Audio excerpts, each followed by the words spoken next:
The sound of glass shattering echoed through the office like thunder. Alexandra Williams, the billionaire heiress everyone feared, slammed a pile of printed screenshots onto her polished mahogany desk. Her eyes blazed with fury, her voice colder than ice. "Explain this, Ethan," she demanded, her hand trembling with rage as she pointed at the damning pages spread before her.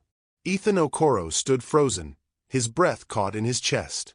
He stared at the blurred images, fake screenshots from a messaging app, carefully edited to look like he had been mocking Alexandra behind her back, bragging about using her for her money. His chest tightened. His throat burned. But he forced his voice to stay steady. "This isn't true," he whispered, his hands clenched but steady at his sides. "I would never betray you. Not you." But Alexandra's lips curved into a bitter, mocking smile. Her laughter was hollow, dripping with disbelief and pain. "You. Different.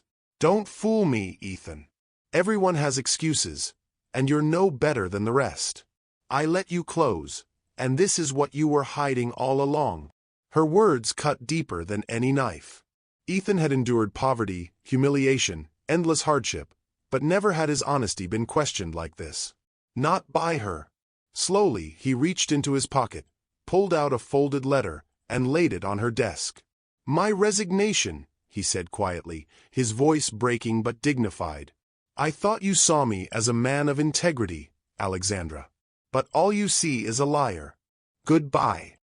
He turned, his shoulders heavy, and walked out of the office. Alexandra sat frozen, staring at the door, her chest aching with something she refused to name. Her pride held her tongue, but her heart was trembling. What she didn't know was that this single moment, this choice to believe a lie, would haunt her forever.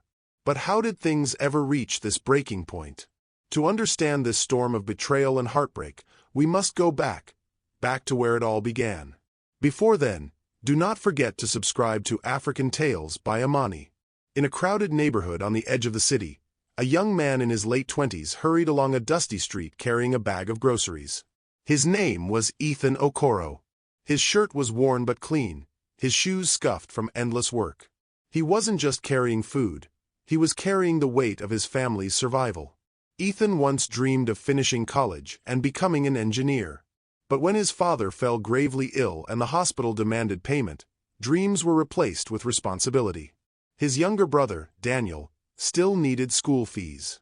Their landlord knocked every month, demanding late rent. And medicine for his father's worsening condition drained every last coin. So Ethan did what he had to do. He worked. He worked jobs most people overlooked. Delivering packages on his battered motorcycle. Serving food in noisy restaurants where customers barely glanced at his face. Repairing broken doors as a handyman. And sometimes, driving hired cars late into the night for people who would never bother to remember his name. Through it all, one thing never bent: his dignity. Ethan believed in earning his bread honestly, no matter how little. He refused to beg. He refused to cheat. And no matter how heavy the burden, he never let Daniel see him crumble. At night, when their father coughed painfully in the corner of their cramped one-room apartment, Ethan would whisper to his younger brother, "Daniel, no matter how hard life gets, never sell your dignity. Money comes and goes, but a man's pride stays with him forever." Daniel would nod, eyes brimming with tears but shining with admiration. To him, Ethan wasn't just a brother. He was a shield, a role model, the reason they still had hope. Ethan carried their world on his shoulders. But little did he know, fate was about to throw him into another world entirely. One ruled by money, power, and a woman who trusted no one. High above the noise of the city, in a glass tower that gleamed like crystal, lived Alexandra Williams. At 28, she was one of the youngest and most powerful businesswomen in the country. Heiress to her late father's empire, she controlled hotels, construction firms, and estates worth billions. To the public, she was untouchable, the image of perfection. Every step in designer heels, every wave of her manicured hand, every icy glance that commanded attention. Investors admired her, rivals feared her, and staff whispered her name with trembling voices. But behind the flawless exterior was a heart scarred by betrayal. Friends who had vanished the moment her money stopped flowing. business partners who had smiled to her face while stealing behind her back, and an ex-lover who left her for someone wealthier, leaving her with a single sentence carved into her memory: "You're too much to handle, Alexandra." From that day, she built walls taller than her skyscrapers. She trusted no one. She relied on no one. And she dismissed anyone who tried to get too close. To her staff, she was cold and ruthless. To her rivals, she was an iron queen. To herself, she was desperately lonely. But no one knew that truth, not yet. One evening, after repairing a broken lock for a kind woman named Mrs. Lawson, Ethan was wiping sweat from his brow when she spoke. "Ethan, I know you're tired, but I think I've found something better for you. Alexandra Williams is hiring a new driver. If you get in, the pay is steady. At least it'll help with your father's medicine." The name made Ethan pause. Everyone knew Alexandra Williams, the billionaire heiress who fired employees for a single mistake, the woman whose stare could silence a room. For a moment, he hesitated. Could he survive working under someone like her? But then he thought of his father's failing health, of Daniel's books stacked half-used because school fees hadn't been paid, of the empty cupboard waiting back home. "Please recommend me," he said softly, determination rising in his chest. And so, a week later, Ethan stood outside the tall iron gates of Alexandra's estate. He wore a borrowed shirt, borrowed trousers, and carried the weight of his family's survival in his eyes. His palms were sweaty as he waited for the interview. The test was brutal: precision driving through narrow spaces, strict questions about punctuality, endless checks for discipline. But Ethan passed them all. Mrs. Lawson's glowing reference sealed it. By the following Monday, he was officially Alexandra's new driver. On his first day, Ethan wore a crisp new uniform provided by the household staff. His hands tightened nervously on the steering wheel as he parked the sleek black Rolls-Royce in the estate's driveway. The tall glass doors opened, and there she was, Alexandra Williams. Her heels clicked against the marble floor as she walked. A sleek black dress hugged her frame, her face framed by a sharp bob haircut that only highlighted her commanding aura. She walked like she owned the world, because in many ways, she did. Ethan jumped out quickly, opening the car door. He bowed his head politely. "Good morning, ma'am," he said, his voice steady but respectful. Alexandra didn't even look at him. She slid into the back seat, eyes glued to her phone, fingers flying across the screen. To her, he was invisible. For Ethan, the silence stung, but he swallowed it. He had endured worse. This job wasn't about pride. It was survival. He pressed the ignition and drove. What he didn't know was that this cold first encounter was only the beginning of something neither of them could control. Days turned into weeks. Ethan drove her to meetings, charity galas, and late-night events. He was punctual, disciplined, and invisible.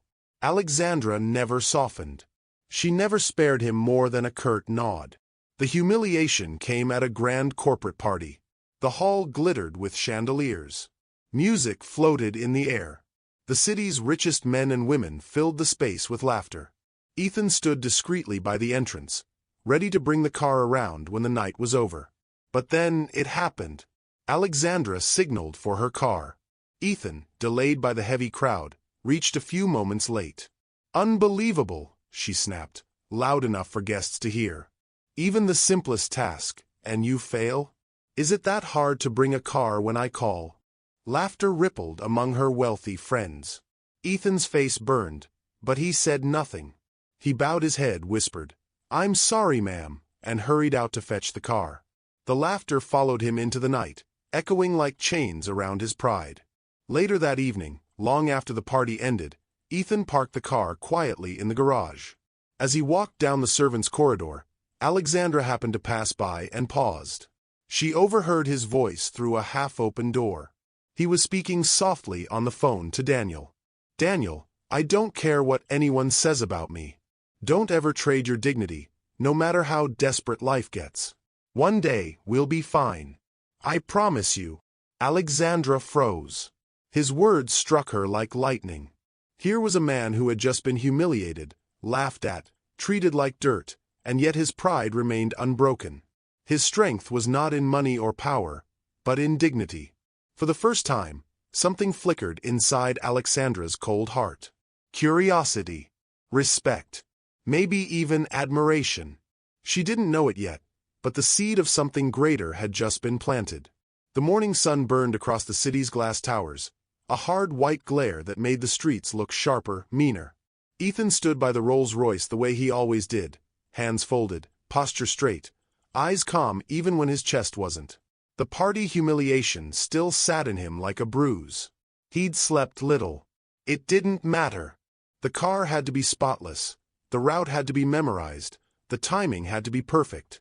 Alexandra swept out of the lobby with her usual controlled pace, heels ticking on marble, phone pressed to her ear.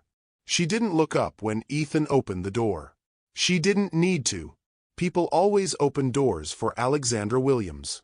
"Boardroom first, then Riverside," she said, sliding into the back. Her voice was a line of ice. Ethan merged into traffic. The city was loud today. Horns, generators, bus engines grinding up hills. Alexandra's reflection flickered in the rear-view mirror, poised, unreadable. Ethan kept his eyes forward and his thoughts quiet. Don't let yesterday follow you into today. Do the job. Keep your dignity. They hit the big intersection at 6th and Morrow on a fresh green light. From the left, a black SUV blew the red like a bullet. Ethan didn't think. His body moved. He cut the wheel hard and braked, swinging the car so the hit would take his side, if there was one. Tires screamed. Horns split the air. The SUV skinned past with a metallic hiss, clipped Ethan's mirror, then fishtailed and vanished down the next lane. Silence slammed down. Alexandra's phone lay on the seat beside her, face down, as if even it had flinched. Her breath came short and sharp. She stared at Ethan's profile, jaw tight, hands steady, eyes still scanning mirrors to make sure danger was gone. "Are you all right, ma'am?" he asked, voice even, breath controlled. She answered before she knew she was speaking. "Yes." The word came out thin. She cleared her throat. "Yes." Ethan rolled them forward slowly, tested the steering, checked the dash. "Good," he said quietly. "That's all that matters." For the rest of the ride, she didn't look at her phone. She looked at him in the small ways that didn't give her away. The steadiness. The choices. He'd put the car between her and the impact without blinking. No bargaining, no noise, no "look at me." Just action. When they reached the tower, she stepped out on legs that felt less certain than they looked. A single thought followed her into the elevator, up 27 floors, into the boardroom where men twice her age waited to be ruled. He didn't flinch. The next morning, when Ethan opened the Rolls-Royce to begin his routine checks, something caught his attention. Resting neatly on the driver's seat was an envelope, cream-colored, heavy, with his name written across the front in Alexandra's sharp, deliberate handwriting. He paused, then picked it up, weighing it in his palm. He already knew what it was. Still, he opened it. Inside were neat stacks of cash, far more than a month's wage. Enough to silence a man. Enough to buy almost anything. But not the reason he had turned that wheel yesterday. When she came out, navy suit, hair like a blade, perfume that smelled like clarity, Ethan met her at the car with the envelope in his hand. "That's for you," she said, eyes already sliding to the door handle. "With respect," Ethan answered, steady. "I can't accept it." A pause. Tiny, but the kind you feel.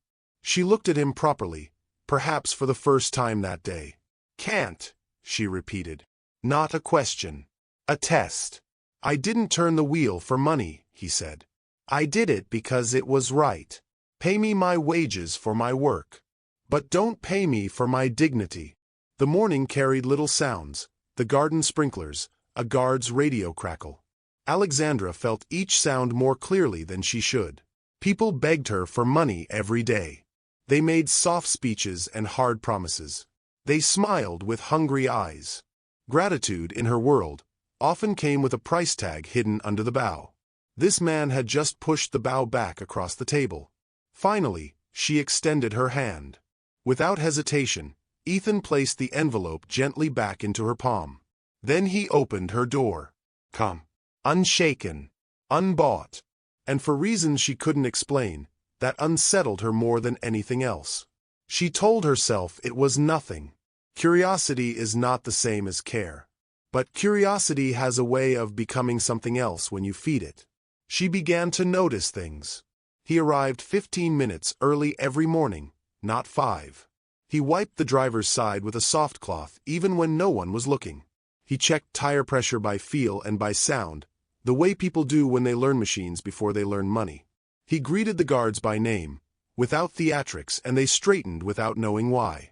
At noon, when the kitchen was hot and the staff rushed plates out of a double door that never stopped swinging, he held the door with his shoulder so a dishwasher could make 2 trips in one. He didn't announce it. He didn't wait for thanks. In quiet minutes between runs, he sat in the car and wrote in a thin, dog-eared notebook.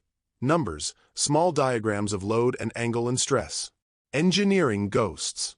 She hovered once, a step closer than she needed to be, and saw the title at the top of a page. Bridge Ideas. The letters were neat, hopeful, stubborn. He wasn't idle. He wasn't bitter. He was busy with a future no one had promised him. That afternoon, the pharmacist on Archer Street called to confirm a delivery for the estate. Alexandra heard Ethan's voice over the speaker at reception, low and polite. "That's too high," he said. "Yes, I know the brand. The generic works for this prescription." "No, same standards. Check the code. I'll pick it up myself. And please round down the last digit. It makes the difference." "Thank you." He wasn't arguing for himself.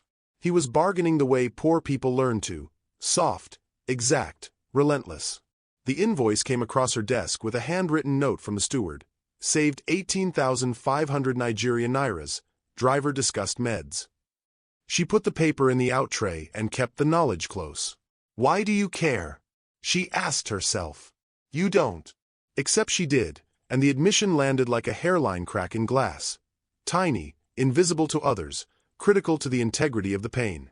That evening, when the day had finally surrendered and the estate lights glowed warm against the dusk, she walked the side path to clear a call from New York.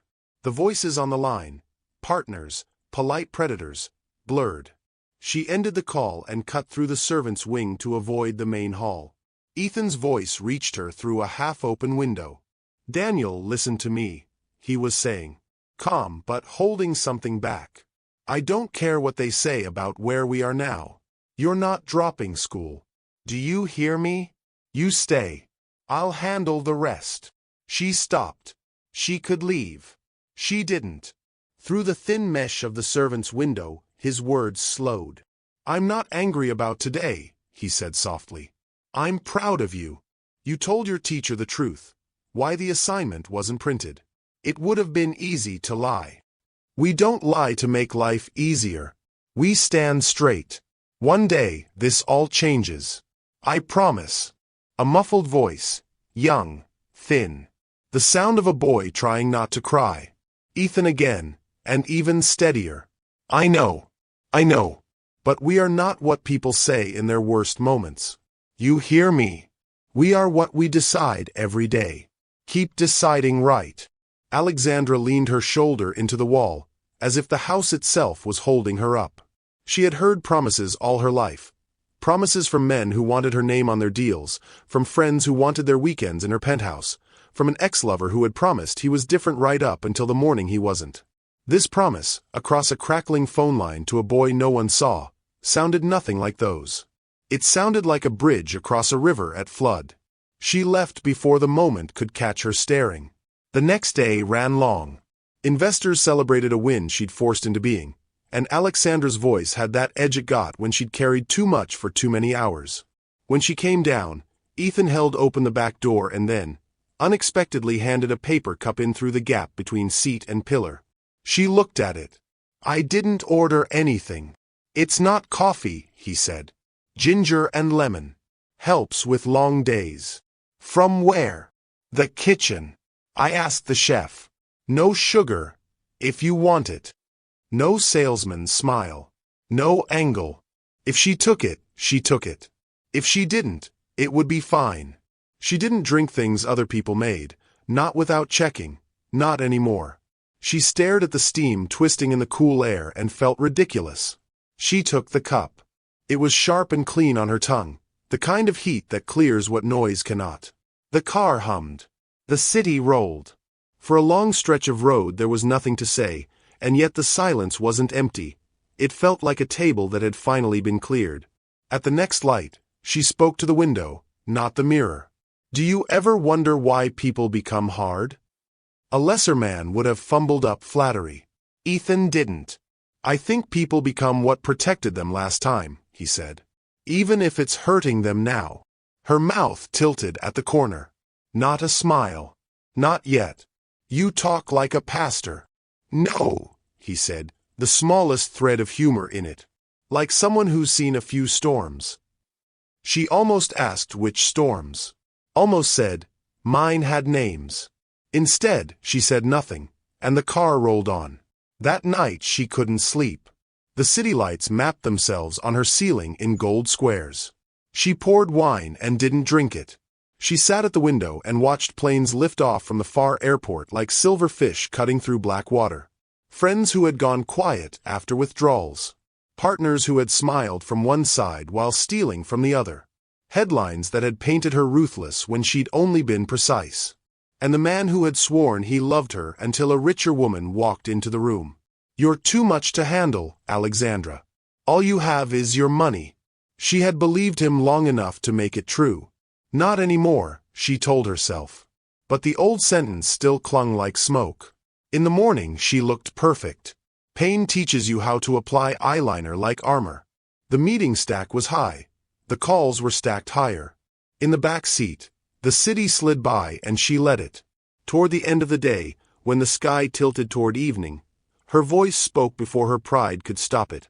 People say things, she said, eyes on the passing world. And sometimes you carry the sentence longer than the person. Ethan's face in the mirror was steady. He didn't ask who or what. He didn't pry. He answered the way men do when they respect both the person and the boundary.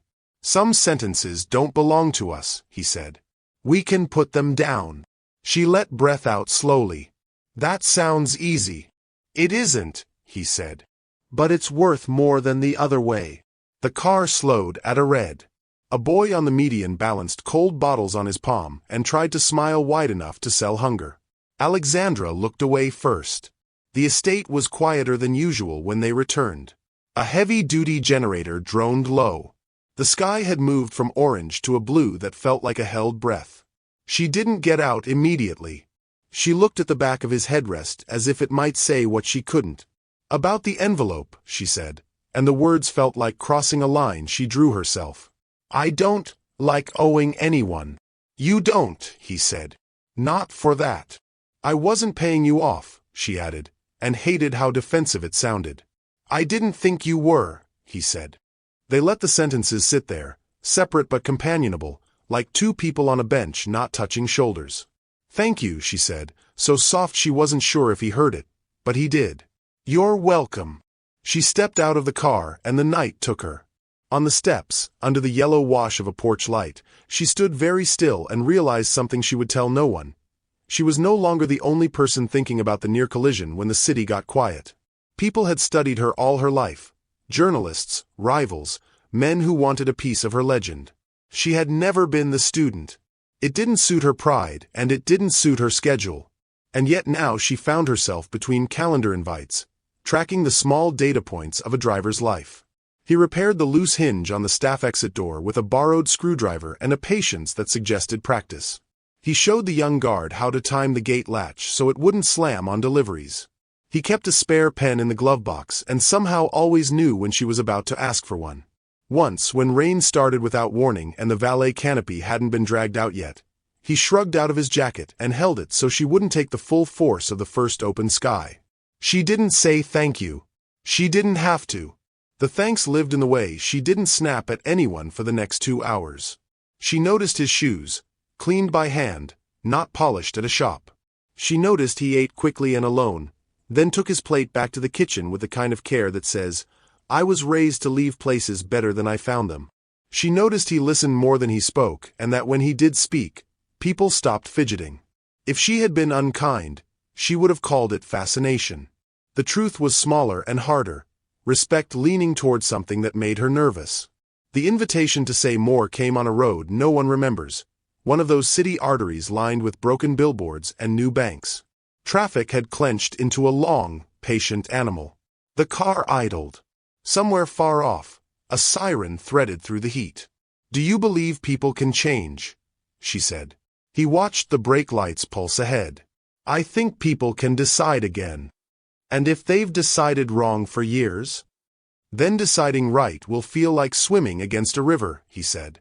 "But rivers empty out eventually." Her mouth moved before the guardrails could be raised.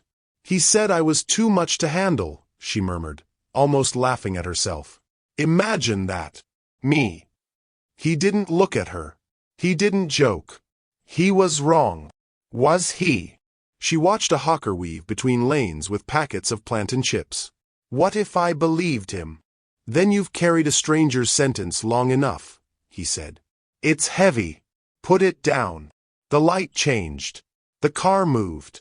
Something inside her did, too. She didn't tell him about the first deal that went bad because she trusted a man who said, "Trust me." She didn't tell him about the friend who used her name to open doors and then left her to pay the doorman. She didn't tell him about the mornings she woke up armored before she opened her eyes. Not yet. But she told him one true thing, the size of a coin. "It's been a long time since anyone spoke to me like that." Like what? Like I'm not a headline. He didn't say sorry. He didn't say I understand.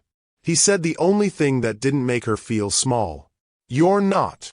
At home that night, she stood in front of the tall mirror people thought she loved and watched herself breathe. The house was quiet. Money makes quiet easy. What it cannot make, she was beginning to learn, is peace. She pressed her palm to the cool glass and thought about a near collision, an untouched envelope, a brother's voice on a thin line, a cup of ginger and lemon tea she didn't ask for, sentences that didn't belong to her, and a driver who refused to be bought because he'd already purchased something more valuable with the small coins of his daily choices. She turned off the light. In the dark, the city didn't disappear. It softened. Somewhere beyond the walls, an engine clicked as it cooled. Somewhere closer, a heart she'd kept locked under glass tapped to a different rhythm. She would not call it love. She would not call it anything yet. But if anyone had asked, she might have admitted this much. The seed she'd pretended not to notice had found soil. And roots know exactly what to do. The days that followed carried a change Alexandra could feel before she admitted it. It began in the smallest gestures. She found herself greeting Ethan when she stepped into the Rolls-Royce, a quiet, "good morning," that left her lips before her mind caught it. At first it surprised him. He answered softly, "Morning, ma'am," but his eyes flicked to hers in the mirror, puzzled. Another time, in front of the boardroom, one of her rivals from a competing firm, sharp-suited, smooth-tongued, made a passing remark. "You're brave, Alexandra. Trusting your safety to, well, someone like him." His tone was light, but the words carried weight. Before she could answer, Alexandra's voice cut sharper than she planned. "He's worth more than half the men in that room. Watch your words." The rival blinked, amused, but stepped back. Ethan, waiting at the car, had heard enough to know. Their eyes met briefly. She looked away, heat rising in her cheeks. Why had she defended him so quickly, so openly? She told herself it was pride. But pride didn't explain the way her chest tightened every time she saw him steady the car door or the way his voice softened when speaking to his brother. Ethan noticed, too. The greetings. The way she sometimes lingered a second longer in conversation. The faintest smile at the corner of her lips when he said something simple, like, "Traffic will be clear in 20 minutes. But he resisted. He had to. He knew the world Alexandra lived in and the whispers that followed men like him if they reached for something they shouldn't. A poor man with a billionaire heiress? People would call it ambition, not love. They would sneer at him, and worse, they would sneer at her. One evening, when she thanked him for bringing her ginger tea after a long meeting, he shook his head. "You don't need to do that." She tilted her head. "Do what?" "Speak kindly to me," he said.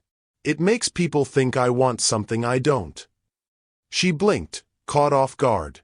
"And what is it you want, Ethan?" His voice was quiet, almost weary. "Just my pride. That's all I can afford to keep." She looked at him for a long time, but he didn't return the glance. He turned the wheel, eyes on the road, jaw tight. And yet, despite his resistance, the bond between them grew. One night, rain came suddenly as they left a gala. The valet line was chaos, umbrellas clashing, guests stumbling over wet steps. Alexandra's silk gown dragged against the marble floor. Without a word, Ethan stepped close, his jacket lifted above her head, shielding her from the storm. She froze, staring at the man who had just given away the only warmth he had. For a moment, the world narrowed to the sound of the rain hammering the jacket, and the way his hand steadied her elbow as if it were the most natural thing in the world. "Thank you," she whispered. "Just doing my job," he answered, though they both knew it was more than that. Another time, she returned late from a tense dinner. Instead of dismissing him, she lingered by the car. "You once told your brother we are not what people say in their worst moments," she said, her eyes fixed on the ground. "Do you believe that for yourself too?" He studied her face, reading the exhaustion behind her perfect mask. "I have to," he said. "Otherwise I'd be nothing but their words." Her chest tightened again. Something about him was changing the way she saw the world. And she couldn't stop it. It was inevitable that others would notice. A woman like Alexandra was never free from eyes. One rival in particular, a young businessman eager to secure her partnership, watched closely. He saw the way she softened with her driver. He saw opportunity in scandal. Soon, messages began to circulate. Photos, too. A blurred image of Ethan helping her into the Rolls-Royce, his hand steady on her waist, was twisted into gossip. A doctored message appeared in her inbox. "Don't worry, Alexandra. One day your money won't be the only reason I stay close." She read it twice, her stomach turning. The sender ID matched Ethan's. Or at least, it looked like it. The rival planted seeds wherever he could. At a cocktail party, he leaned in close. "You should be careful. Men like him, they play humble until they've trapped you. Then you'll see." Alexandra dismissed him sharply, but when she returned home, the doubt gnawed at her. Could Ethan have written that? Could the sincerity she thought she saw in his eyes be nothing more than another man chasing wealth? That night, long after the mansion had gone quiet, Ethan sat alone in his small quarters. The dim yellow light from the desk lamp flickered as he stared at a blank sheet of paper. He didn't want to write it. Every word felt like cutting away a piece of himself. But Alexandra's sudden distance, the way her eyes no longer met his, the whispers he had overheard from the other staff, it all told him the tide was turning. With a heavy heart, he picked up his pen. His handwriting was slow, steady, each stroke carrying more weight than the last. "Madam Williams, please accept this as notice of my resignation." He paused, pressing the pen hard into the page. He didn't want to walk away, not after everything they had begun to share. But pride left him no choice. He couldn't beg for trust that wasn't there. When he finished, he folded the paper neatly, slipped it into a plain envelope, and tucked it into the inside pocket of his jacket. He sat there for a long moment, staring at the floor. Then, with a resigned sigh, he whispered to himself, "If she truly believes I'm like the rest, then this will be my last day here." The next morning, Ethan carried on with his duties in silence. Every corridor felt heavier, every glance from Alexandra sharper. She barely looked at him now, and when she did, it was as though she were studying a stranger she no longer trusted. Whispers stirred in the mansion, staff exchanging looks, a few smirking when he walked past. He didn't need to ask why. He already knew. Someone had planted poison in Alexandra's mind, and it was spreading fast. By afternoon, Mr. Howard, her assistant, appeared at the door of the servants' quarters. "Miss Williams wants to see you. Now." Ethan nodded, wiped his hands on a cloth, and reached for his jacket. Inside his pocket, the envelope rustled softly, the letter he had written in the dark hours of the night. His heart ached as he touched it, but his resolve hardened. If this was the moment, he would walk away with his dignity intact. The long hallway to her office felt endless. At the door, he paused, steadying his breath. Then he pushed it open. The sound of glass shattering echoed through the office like thunder. Alexandra Williams, the billionaire heiress everyone feared, slammed her crystal tumbler down so hard it cracked against the edge of her mahogany desk, red wine spilling in thin streams across neatly stacked papers. Her other hand trembled as she hurled a pile of printed screenshots toward Ethan. The glossy pages scattered like knives across the polished surface. Her eyes blazed with fury, her voice colder than ice. "Explain this, Ethan," she hissed. Ethan froze. His gaze dropped to the pages spread before him. They were screenshots of a messaging app, carefully edited to look like his conversations. Lines of text made it appear as though he had mocked Alexandra behind her back, bragging about using her for her wealth, calling her nothing more than a lonely heiress desperate for attention. His chest tightened. His throat burned. He forced himself to breathe, to keep his voice steady. "This isn't true," he said, barely above a whisper. "I would never betray you. Not you." But Alexandra's lips twisted into a bitter smile, one that didn't touch her eyes. Then came her laughter, hollow, sharp, and dripping with disbelief. "You," she sneered. "Different. Don't fool me, Ethan. Everyone has excuses, and you're no better than the rest. I let you close, and this is what you were hiding all along." Her words cut deeper than any blade. Ethan had endured poverty, humiliation, endless hardship, but never this. Never the sting of having his honesty torn apart by the only person whose trust meant everything to him. The silence in the room thickened, broken only by the steady tick of the antique clock on the wall. Slowly, Ethan reached into his jacket. His fingers brushed against the envelope he had tucked there the night before, the letter he had written when doubt gnawed at him. With deliberate calm, he pulled it out and placed it on the desk beside the shattered glass and the forged screenshots. His hand lingered for a moment, then fell to his side. "My resignation," he said quietly. His voice broke, but his gaze never wavered. "I thought you saw me as a man of integrity, Alexandra. But all you see is a liar. Goodbye." Ethan turned, his shoulders heavy but his back unbowed, and walked toward the door. The silence of his footsteps echoed in the vast office, each one louder than the last. The door shut softly behind him. Alexandra sat frozen, her knuckles white around the edge of her chair. The broken glass still glistened under the lamplight, the red wine bleeding into the damning pages. She could still hear his voice in the air, quiet, dignified, refusing to beg. Her pride told her she had done the right thing, that she had protected herself, kept her walls intact. But her heart was screaming. It remembered his steadiness when others mocked her, the way he had stood between her and danger without asking for anything in return. It remembered the warmth in his eyes on the nights he made her feel less alone. Her chest tightened painfully. She wanted to call after him, to demand he stop, to throw the lies aside and listen just once more. But her lips wouldn't move. Her pride had sealed them shut, cold and merciless. And so she sat in silence, every second heavier than the last. What she didn't know, what she refused to admit even to herself, was that this single moment, this choice to believe a lie, would not protect her. It would haunt her forever. Alexandra Williams was used to silence. The kind of silence that echoed through empty boardrooms after deals were won, or the silence of her penthouse overlooking the city skyline. But the silence inside her mansion now was different. It was heavier, condemning. She sat at her desk, the very one where Ethan had laid down his resignation and walked away. The letter was still there, edges creased from where her trembling hands had held it a dozen times. The screenshots, lies carefully designed to poison her heart, still sat in a folder nearby, though now their power was broken. Howard, her longtime assistant, had walked in earlier that morning, his face grave. He had handed her a report compiled with meticulous care, one that stripped away the shadows she had once believed. "Miss Williams," he said almost gently, "the screenshots, they were fabricated, paid for. A rival arranged it. Ethan had nothing to do with it." She hadn't been able to breathe. The paper slipped from her fingers.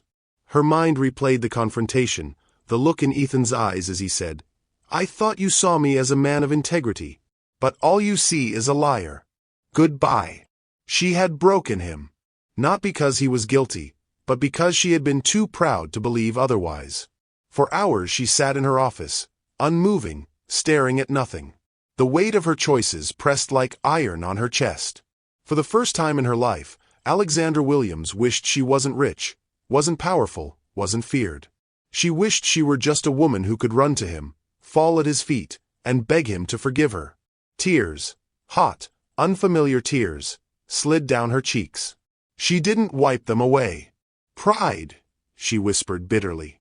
"It's all I've ever had. And it's what just cost me him." That evening, instead of dining in her gilded hall, Alexandra found herself in the waiting area of the city hospital.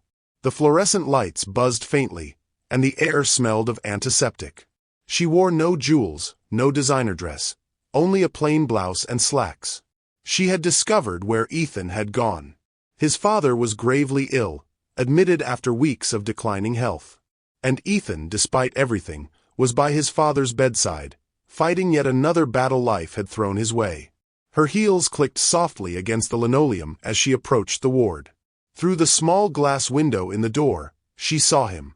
Ethan sat in a chair beside his father's bed, his head bowed, hands clasped as though in prayer. The steady beeping of the monitor filled the quiet room. She froze, her throat tight.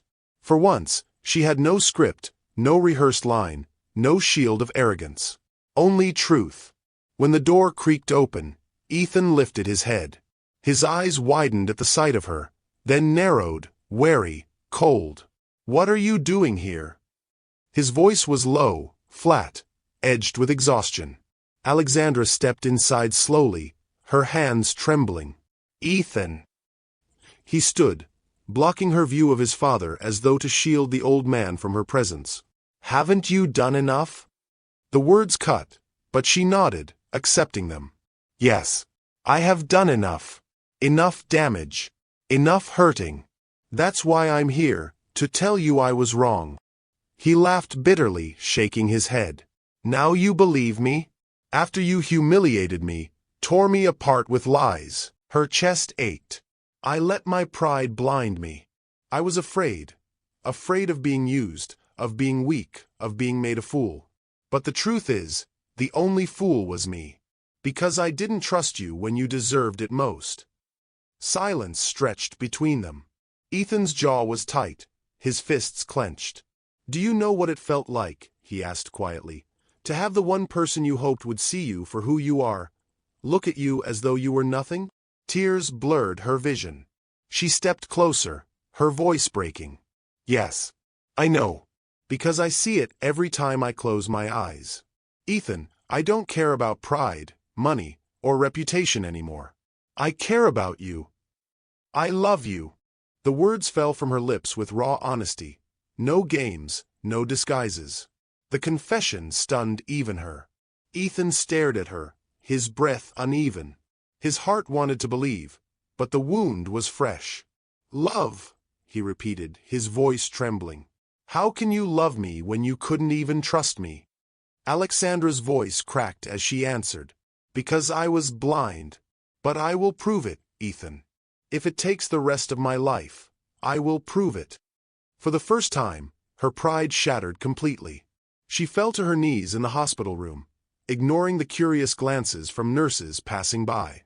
Her hands shook as she clasped them together, her head bowed. "I'm begging you, Ethan. Don't turn me away. Don't let this mistake be the end of us." The sight pierced Ethan deeper than anger ever could. Alexandra Williams, the woman who once stood untouchable in her mansion, who never bent, never apologized, was kneeling, her voice breaking for him. For a long moment, he said nothing. His father stirred faintly on the bed, the monitor beeping steady. Ethan's eyes burned with unshed tears. Finally, he moved. He bent down, lifted her gently by the arms, and whispered, "Don't ever kneel to me.